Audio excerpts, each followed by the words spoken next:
नमस्कार, मी डॉक्टर मच्छिंद्र बांगर महाराष्ट्रातील देशातील हवामान परिस्थिती संदर्भात ताजी अपडेट देणार आहे. उत्तर भारताच्या दिशेने एक WD सरकतोय, मात्र तो अति उत्तरेकडून आहे. मात्र त्याच वेळेस बंगालच्या उपसागराच्या दक्षिणेला एक कमी दाबाची निर्मिती होण्याची शक्यता आपण यापूर्वीच्या अंदाजामध्ये दिली होती आणि आता त्या संदर्भातील वातावरण तयार होऊ लागलं आहे. आपण 16 तारखेला बघतो, भारतीय हवामान खात्याच्या अंदाजानुसार कोस्टल कर्नाटक आणि कोकण किनारपट्टीच्या भागामध्ये ह्युमिडिटी आणि तापमान यामध्ये वाढ होते आणि त्या संदर्भातला अलर्ट आपल्याला या ठिकाणी देण्यात आला आहे. आपण पुढील 48 तासात जर आपण बघितलं तर कोस्टल कर्नाटकाच्या काही भागामध्ये ह्युमिडिटी आणि तापमान वाढताना आपण बघतो. भारतात इतर कुठल्याही प्रकारचा अलर्ट सध्या भारतीय हवामान खात्याकडून देण्यात आलेला नाही. थंडी कमी झाली असून उकाडा जाणवू लागला आहे. आपण जर तापमानाचा अंदाज घेतला तर गुजरात, दक्षिण राजस्थान, त्याचबरोबर मध्य प्रदेशच्याही दक्षिणी भागात आणि खास करून महाराष्ट्रापासून जवळपास दक्षिण भारतामध्ये तापमान वाढू लागलं आहे. त्यामुळे या बाबीकडे आपल्याला लक्ष देणं आवश्यक आहे. ही उन्हाळ्याची सुरुवात आहे. आपण अनेक मॉडेलच्या आधारे अंदाज बघत असतो दररोजच्या अपडेटमध्ये आणि आपला जवळपास 10-15 दिवसाचा अंदाज असतो. आता आपण बघतो की JFS मॉडेलने जो 10 दिवसाचा अंदाज दिला आहे त्यामध्ये बंगालच्या उपसागराच्या दक्षिणेला काहीतरी हालचाली होत आहेत असं दाखवलेलं आहे आणि अति दक्षिणेकडून एक सिस्टम सरकताना आपल्याला बघायला मिळते. साधारण 18 तारखेला ती श्रीलंकेवर प्रभावी ठरेल असा JFS मॉडेलचा अंदाज आहे. 19-20 तारखेला साधारणपणे हिचा प्रभाव अधिक वाढण्याची शक्यता आहे. केरळ, तामिळनाडूच्या दक्षिण टोकाला देखील याचा प्रभाव होण्याची शक्यता आहे. मात्र किती प्रभावी ही बनते हे आपल्याला बघावं लागणार आहे. थोडं 25 तारखेला मध्य भारतामध्ये थोडी ढगाळ परिस्थिती असण्याची शक्यता आहे JFS मॉडेलनुसार. तर आपण त्या संदर्भात देखील अंदाज बघणार आहोत. हा थंडी संदर्भातला अंदाज आहे. रात्रीचं तापमान किंवा पहाटेचं तापमान किती असू शकतं, तर या ठिकाणी स्पष्टपणे जवळपास 20 अंश ते 22 अंशाच्या दरम्यान कोकण किनारपट्टीला, तर 18 ते 20 अंश सेल्सिअस उर्वरित महाराष्ट्रामध्ये तापमान दाखवण्यात आलं आहे. या तापमानात राजस्थान, मध्य प्रदेश, गुजरात या राज्यांमध्ये देखील वाढ होणार आहे. महाराष्ट्रातील थंडी गायब होण्याच्या मार्गावर आहे आणि हळूहळू हे तापमान अधिक वाढत जाईल असं दिसतंय आणि याच्यावरूनच स्पष्ट होतंय की भारतातील थंडी आता कमी होत जाणार आहे. आपल्याला आठवत असेल की मी यापूर्वी जेव्हा अंदाज दिला थंडी संदर्भामध्ये तेव्हा सांगितलेलं होतं की 14 फेब्रुवारीपर्यंत थंडीचा प्रभाव राहील आणि त्यानंतर थंडीचा प्रभाव संपत जाईल. त्या पद्धतीने थंडीचा प्रभाव आता संपतोय. तरी देखील आपल्याला पहाटे थोडी आल्हाददायक थंडी जाणवणार आहे. आपण दुपारच्या तापमानाविषयी जेव्हा नजर टाकतो तेव्हा आपल्याला स्पष्टपणे जाणवते की 32 ते 34 अंश सेल्सिअस तापमान महाराष्ट्रामध्ये आता दुपारचं जाणार आहे आणि त्यामध्ये वाढ देखील होऊ शकते.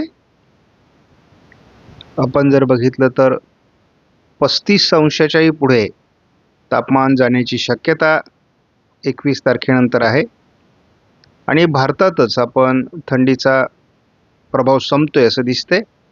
जवळपास मध्य प्रदेशच नव्हे तर दिल्लीपर्यंत तापमान वाढणार आहे. परंतु आपण एक बदल असा बघतो की केरळ, कर्नाटक, तामिळनाडूमध्ये दक्षिणेला आपल्याला काही प्रमाणात ही थंडी उष्णता कमी दिसते. याचा अर्थ या ठिकाणी हवामानात काहीतरी बदल असणार आहे आणि आपल्याला दिसतंय की थोडं विदर्भामध्ये, मध्य प्रदेशमध्ये, राजस्थान पूर्व भागामध्ये, अगदी छत्तीसगड, ओरिसा, तेलंगणा या भागामध्ये आपल्याला ढगाळ परिस्थिती निर्माण होईल असं दिसते. मात्र केरळ आणि तामिळनाडूमध्ये पावसाचा अंदाज आहे, कारण बंगालच्या उपसागराच्या दक्षिणेला एक वादळी सिस्टम विकसित होणार आहे आणि त्यामुळे त्याचा किती परिणाम होतो हे आपल्याला बघायचं आहे. या कमी दाबामुळे महाराष्ट्रात पाऊस होईल का हा जो प्रश्न आहे त्या संदर्भात सध्या नकारात्मक उत्तर आहे. आपण CFS मॉडेलचा अंदाज मध्ये बघत असतो आणि आपल्याला दिसतंय की बंगालच्या उपसागरामध्ये एक जोरदार सिस्टम विकसित होईल असा या मॉडेलचा अंदाज आहे. मात्र या मॉडेलने यापूर्वीच सांगितलेलं आहे की हे पूर्व भारताकडे निघून जाईल. त्यामुळे इतर मॉडेलच्या तुलनेत CFAचा अंदाज वेगळा आहे. आत्ताच्या अंदाजानुसार मार्चमध्येही तसं पावसाळी वातावरण कमी राहण्याचा अंदाज आहे. एप्रिल आणि मे मात्र किती हवामान बदलतंय हे मात्र बघावं लागेल. कारण एप्रिलमध्ये अवकाळीचा प्रभाव अधिक दाखवला जातोय. SIPS मॉडेलचा अंदाज अजूनही एप्रिल मे साठीच कायम आहे. SIPSने मार्चमध्ये पाऊस दाखवलेला नाही. NMME मॉडेलने देखील मार्चमध्ये फारसं पावसाळी वातावरण दाखवलेलं नाही आहे. मात्र हवामानात बदल हा एप्रिल आणि मेमध्ये होईल असाच या मॉडेलचा देखील अंदाज आहे. हे देखील ECMWF मॉडेल आहे. या मॉडेलने देखील अजूनही महाराष्ट्रात कुठल्याही प्रकारचा फारसं पावसाळी वातावरण या बंगालच्या उपसागरात तयार होणाऱ्या कमी दाबामुळे तयार होईल असं दाखवलेलं नाही. मात्र ढगाळ परिस्थिती वाढण्याची शक्यता व्यक्त केली आहे. हे कमी दाबाचं क्षेत्र 17-18 तारखेला बंगालच्या उपसागराच्या दक्षिणेला तयार होईल. पुढे त्याचा थोडा श्रीलंका, तामिळनाडू, केरळ या भागावर परिणाम होईल असा ECMWF मॉडेलचा अंदाज आहे. परंतु हे फार प्रभावी होईल असं काही या ठिकाणी दाखवण्यात आलेलं नाहीये. बघितलं तर 27-28